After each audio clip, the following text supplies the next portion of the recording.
क्या होता है जब एक लड़की को एक घोस्ट से प्यार हो जाता है, एक भूत से प्यार हो जाता है। मूवी की शुरुआत में हम एक लड़की को देखते हैं जिसका नाम होतारू होता है और वह अपने अंकल के घर जाने के लिए अपना सामान पैक कर रही थी और वह बहुत ही ज्यादा खुश नजर आ रही थी क्योंकि उसे स्कूल से गर्मियों की छुट्टियां हो गई थी।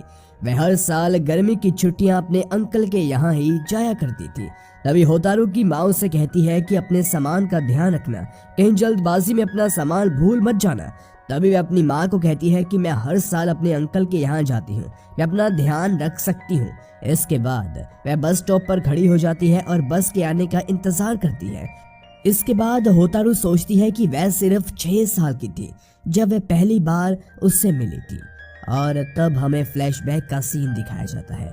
यहाँ पर हम एक छोटी सी लड़की को देखते हैं जो कि जंगल के बीचों बीच आकर गुम हो गई थी। इस लड़की का नाम होतारू होता है और वह जोर जोर से रो रही थी।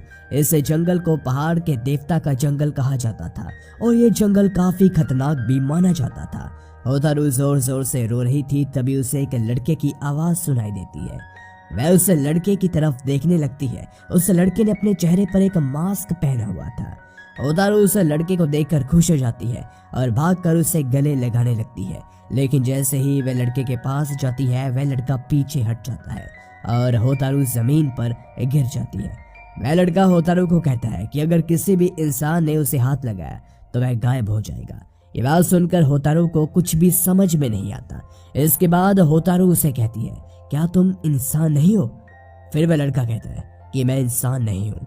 होतारू जानबूझकर उस लड़के को बार बार छूने की कोशिश करती है, लेकिन वह लड़का बार बार उससे बचने की कोशिश करता है।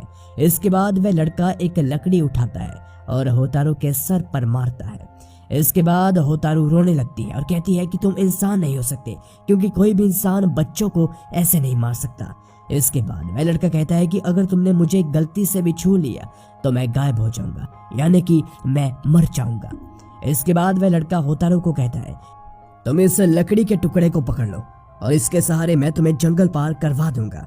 इसके बाद वह लड़का होतारू को जंगल में बने एक बहुत सुंदर दरवाजे के पास छोड़ देता है और उसे आगे जाने का रास्ता बता देता है और कहता है कि आज के बाद फिर जंगल में मत आना क्योंकि इससे जंगल से बचकर कोई भी नहीं बाहर जाता। इसके बाद होतारू से कहती है, क्या तुम जंगल में ही रहते हो? इसके बाद वह लड़का कहता है, हाँ मैं जंगल में ही रहता हूँ। होतारू से कहती है कि मैं कल फिर से जंगल आऊंगी और होतारू उसे अपना नाम ही बताती है और वहां से जाने लगती है। तभी पीछे से वह लड़का उसे बताता है कि मेरा नाम गिन है। अभी होतारू जंगल से बाहर ही आ रही थी कि तभी उसे अपना अंकल दिखाई देता है।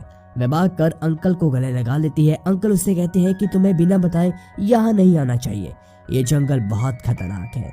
होतारू कहती है कि वह खेलती खेलती इस जंगल की तरफ आ गई। इसके बाद होतारू अपने अंकल से पूछती है, क्या इस जंगल में सचमुच आत्माएं रहती है? तभी उसका अंकल उसे बताता है कि उसने भी बहुत कुछ सुना है इस जंगल के बारे में, लेकिन उसने कभी भी किसी भी आत्मा को जंगल में आज तक नहीं देखा। लेकिन एक बार होतारू की दादी यहाँ जंगल में आ गई थी और वह एक मेले में भी चली गई थी, लेकिन उस दिन गांव में कोई भी मेला नहीं था। लेकिन तुम्हारी दादी ने कहा कि उसने मेला देखा है। ये बात हमें आज तक समझ में नहीं आई। फिर अगले दिन होतारू जंगल में वापस जाती है और वह देखती है कि गिन वहां पर बैठा हुआ था और होतारू उसे देखकर खुश हो जाती है और कहती है, मुझे पता था तुम मेरा इंतजार करोगे। होतारू गिन के लिए गिफ्ट लेकर आई थी। यहाँ पर भी होतारू खुशी के मारे गिन को गले लगाने की कोशिश करती है, लेकिन गिन उसे दोबारा से मारता है और कहता है कि तुम्हें एक बार समझ में नहीं आता कि मुझे हाथ मत लगाओ। लेकिन होतारू कहती है कि खुशी के मारे उसे पता ही नहीं चला और वह आगे से ध्यान रखेगी। इसके बाद दोनों जंगल में घूमने चले जाते हैं और जंगल में घूमते वक्त एक काले रंग का साया उन्हें देख रहा था। वह काले रंग का साया गिन को कहता है, क्या ये इंसान है? क्या मैं इसे खा सकता हूँ?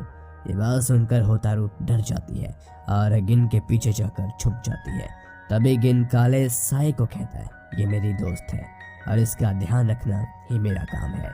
ये बात सुनकर काला साया वहां से चला जाता है। तभी होतारू कहती है, उसने जिंदगी में पहली बार किसी आत्मा को देखा और वह बहुत खुश हो जाती है। इसके बाद होतारू गिन से कहती है कि तुम हमेशा मास्क को पहन कर क्यों रखते हो? लेकिन आगे से गिन उसकी बात का कोई जवाब नहीं देता और बात को घुमा देता है। और ऐसे ही दोनों रोज रोज मिलने लगते हैं। एक दिन गिन जमीन पर लेटा हुआ सो रहा था, तभी वहां पर होतारू आ जाती है और उसका मास्क हटाने लगती है। उसी वक्त गिन अपनी आंखें खोल देता है और कहता है कि सोते हुए पर कभी वार नहीं करना चाहिए। फिर गिन पूछता है कि क्या वो अच्छा दिखता है।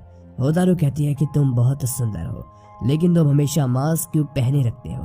तभी वह आगे से कहता है कि अगर वह मास्क नहीं पहनेगा तो वह इंसान की तरह लगेगा, और ये कहकर वह दोबारा से मास्क पहन लेता है।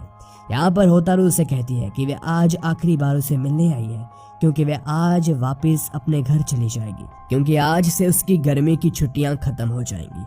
ये बात सुनकर गिन उससे कहता है, क्या तुम अगले साल दोबारा यहाँ होगी। होतारू उसे कहती है, मैं हर साल तुमसे मिलने आया करूंगी। इसके बाद होतारू को जब भी गर्मियों की छुट्टियां होती तब वे अपने अंकल के पास आती और हमेशा गिन से मिलने जाती। एक दिन वह दोनों जंगल में घूम रहे थे, तभी पेड़ से एक हाथ बाहर निकलता है और गिन को पकड़ लेता है। तभी वह पेड़ कहता है, तुम्हें इस लड़की से दूर रहना चाहिए, अगर इस लड़की ने तुम्हें छू लिया तो तुम मर जाओगे। तभी गिन उस पेड़ को कहता है, मुझे इस लड़की से कोई भी खतरा नहीं। इसके बाद वह हाथ अपने आप वापस चला जाता है। ऐसे ही समय बीतता रहता है। होतारू अब धीरे धीरे बड़ी हो रही थी। आज वह स्कूल ड्रेस पहनकर आई थी। होतारू को देखकर गिन उसे कहता है कि तुम अब धीरे धीरे विमन बन रही हो। इसके बाद वह दोनों जंगल में घूमते रहते, खेलते रहते, पतंग भी उड़ाते। यहाँ पर होतारू सोचती वह तो धीरे धीरे बड़ी हो रही है, पर गिन अभी तक वैसा का वैसा ही है जैसा उसने पहली बार उसे देखा था। इसके बाद होतारू अपने अंकल के पास बैठकर तरबूज खा रही थी। तभी उसका अंकल उसे बताता है कि इस साल गर्मी बहुत ज्यादा पड़ रही है, इसका मतलब सर्दी में भी ठंड ज्यादा पड़ेगी। इसके बाद होतारू जंगल में जाती है और गिन को एक शॉल गिफ्ट करती है। उससे कहती है कि इस साल सर्दी कुछ ज्यादा पड़ेगी, इसलिए तुम इस शॉल को पहन लेना। वह कहती है कि अगले साल फिर तुमसे मिलने जरूर आएगी। अब सर्दी का मौसम आ जाता है। होतारू अपने घर वापस जाती है।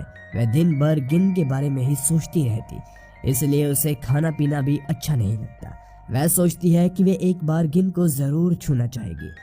इसके बाद सीन शिफ्ट होकर प्रेजेंट टाइम में आ जाता है। यहाँ पर होतारू अब बड़ी हो गई है और अपने अंकल के घर जाने ही वाली थी और उसने हाई स्कूल के कपड़े पहने हुए थे, लेकिन वह अपने अंकल के घर जाने के बजाय सीधा जंगल चली जाती है गिन से मिलने, और वह दोनों ढेर सारी बातें करते हैं। यहाँ पर होतारू गिन को कहती है कि वह ग्रेजुएशन के बाद यहीं पर कोई छोटी मोटी नौकरी ढूंढ लेगी और रोज फिर हम जंगल में मिला करेंगे। ये बात सुनकर गिन खुश नहीं होता।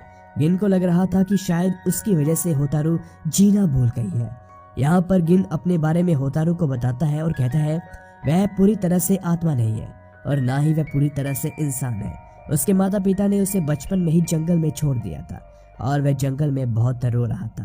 तभी जंगल के देवता और जंगल की आत्माओं ने उसे चुप करवाया और उसके चेहरे पर एक मास्क लगा दिया, जिसके बाद वह हंसने लगा।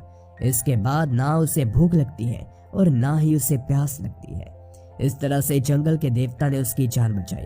अब गिन और होतारू की उम्र लगभग एक जैसी हो गई थी और वह दोनों एक दूसरे को पसंद भी करने लगे थे। यहाँ पर गिन होतारू को कहता है कि आज रात जंगल में आत्माओं का मेला है, आज रात तुम जंगल में जरूर आना, हम दोनों मेले में घूमेंगे। ये बात सुनकर होतारू को थोड़ा सा अजीब लगता है और वह सोचती है कि आत्माओं का भी मेला होता है। तभी गिन कहता है कि ये मेला बिल्कुल इंसानों के मेलों की तरह होता है, वैसे भी तुम फिक्र मत करो, मैं तुम्हारे साथ हूँ और तुम्हारी रक्षा करूंगा। इसके बाद रात हो जाती है और मेला शुरू हो जाता है। ये मेला बिल्कुल इंसानों के मेले की तरह ही लग रहा था, क्योंकि यहाँ पर सभी आत्माएं इंसानों की तरह नजर आ रही थी। इसके बाद वह दोनों मेले में बहुत घूमते हैं और बहुत हंसी मजाक करते हैं। इसके बाद वह दोनों वापस से जंगल में चले जाते हैं। यहाँ पर गिन से कहता है कि मैं हर साल गर्मी होने का इंतजार करता हूँ, तुम जब मेरे पास होती हो तो मुझे बहुत अच्छा लगता है। तभी गिन अपना मास्क उतारता है और होतारू के चेहरे पर लगा देता है और उसके चेहरे पर किस करता है। तभी पीछे से दो बच्चे भागते भागते उनके पास आते हैं।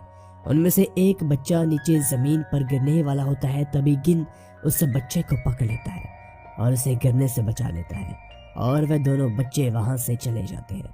तभी होतारू देखती है कि गिन ने जिस हाथ से उस बच्चे को पकड़ा, उस हाथ से एक अजीब सी रोशनी निकलने लगती है। इसका मतलब वह दोनों बच्चे इंसान थे और गिन ने गलती से इंसानों को छू लिया।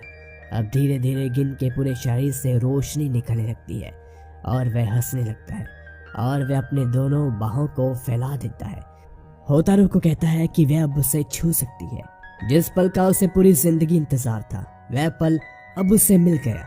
होतारू भागकर गिन को गले लगाती है, लेकिन गिन हवा में रोशनी की तरह गायब हो जाता है और होतारू के हाथ में बस गिन का मास्क रह जाता है और वह जोर जोर से रोने लगती है। अब होतारू कहती है कि अब उसे गर्मियों का इंतजार नहीं रहेगा क्योंकि अब गिन उसके पास नहीं है। इसी सैड एंडिंग के साथ ये मूवी, कमाल की मूवी, खत्म हो जाती है। गाइस, मूवी कैसी लगी नीचे कमेंट सेक्शन में हमें जरूर बताएं।